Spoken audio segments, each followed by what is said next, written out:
Kyrol. New Horizon. Chapter 3. As the morning sun rises across his room, Kyrol wakes up and puts on his tunic and robe. He takes a look at his cybernetic. He had it for 2 years and yet it still felt weird seeing it every morning. Looking at his chronometer, he sees he has a bit more time before he needs to be at the hangar. He grabs the book Master Xena had given him, which was placed on his desk, and begins to look through it. As he reads through the book, the more he is amazed by what he finds. Different lightsaber and force techniques he had never seen. One catches his eye. It showed 2 Jedi locking arms and releasing a massive force repulse. He doesn't have much time to read it further before seeing the time. He puts the book into his bag and finishes packing. Kyrol makes his way out of his room and heads to the briefing room to discuss the details of the mission. Entering the chamber to find Liam and Dacia already there. Good. Now that you're here, we can discuss your assignment. We suspect that Ragnos is using Corellia's crime underworld for funding, weapons, and soldiers.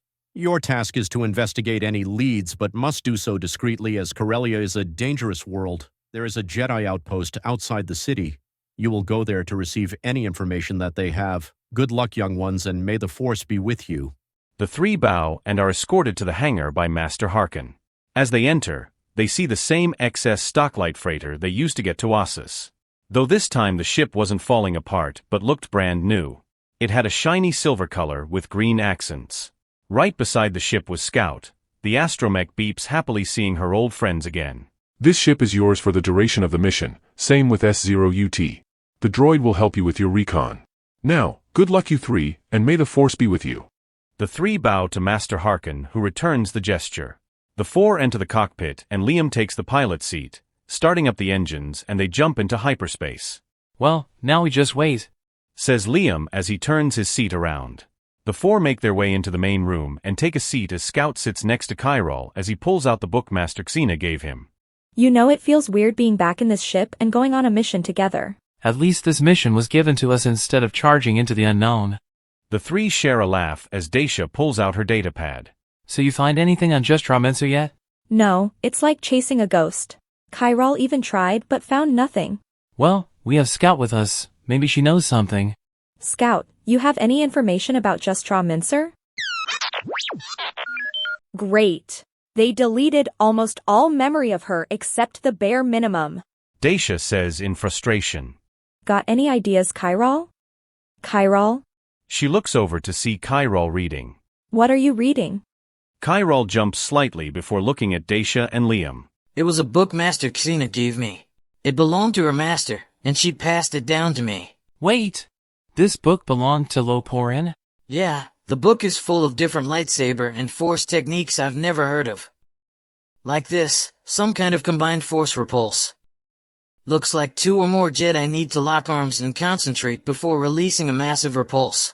Looking at the notes on the side, it looks like both Master Xena and Loporin failed to successfully perform the technique. The alarm of the ship starts to go off. Looks like we are getting close to Corellia.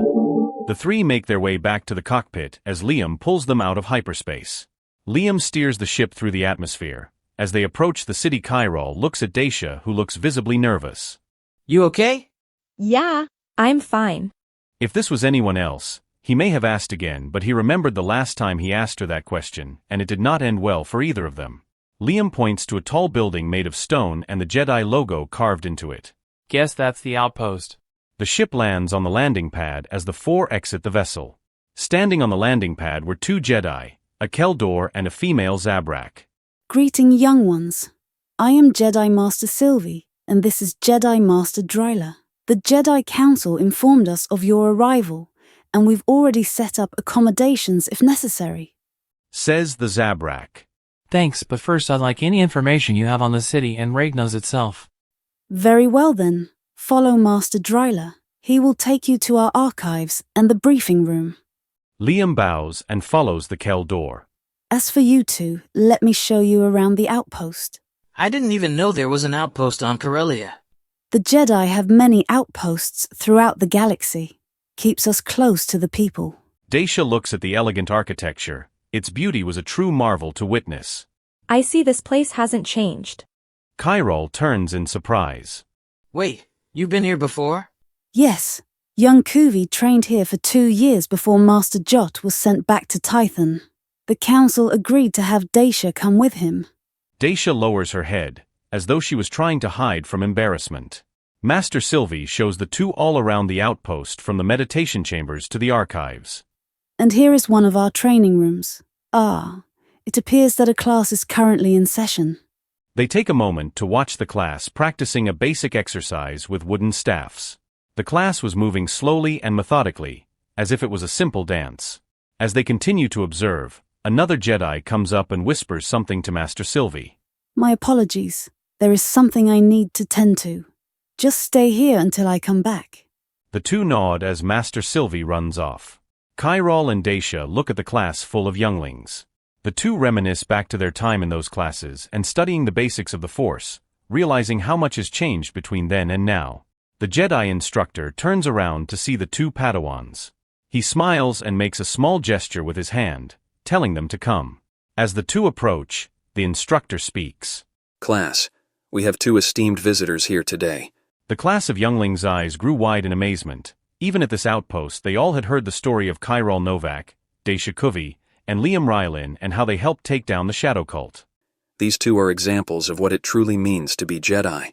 Though they went against the Council, they each showed determination to do the right thing. Do any of you have questions for these 2? All the younglings raise their hands, catching the two off guard. Noka. How did you 2 first meet? Well, it's simple. Me and my master were training until she was needed. Daisha's master asked her to meditate with me, and we had an argument. I wouldn't say argument. More like I challenged him to a fight, and he lost. Kyrol gives Daisha a side eye. Either way, we eventually worked things out and now we're friends. Solian. What is Tython like? It's beautiful. Imagine the most beautiful place in the galaxy. It's full of life and wonders. I've lived there almost my whole life and haven't seen half of all that the planet offers. What's your favorite part of the Tython Temple? Kyrol and Daisha look at each other and say in unison. The ancient seeing stone. The instructor points to another youngling. Yes, Tonrock. What lightsaber forms do you both study? Well, I prioritize forms 4 and 5. My master learned form 4 from her own master and has passed her knowledge down to me. Due to the kind of lightsaber I have, it often feels heavier compared to most lightsabers. I use form 5 and the weight of the crossguard to power through attacks more easily. Unlike Kyrol, I choose to practice form 6. Otherwise known as the combination form. Daisha playfully punches Kyrol's arm before continuing. Like I was saying, I practice form 6. Unlike other lightsaber forms, it's a blend of all the forms. It has no outstanding weakness unless I'm fighting a seasoned opponent. I can take elements of all the other forms and combine them into my own fighting style. The instructor rubs his goatee for a moment. If you don't mind, I think a demonstration should be in order.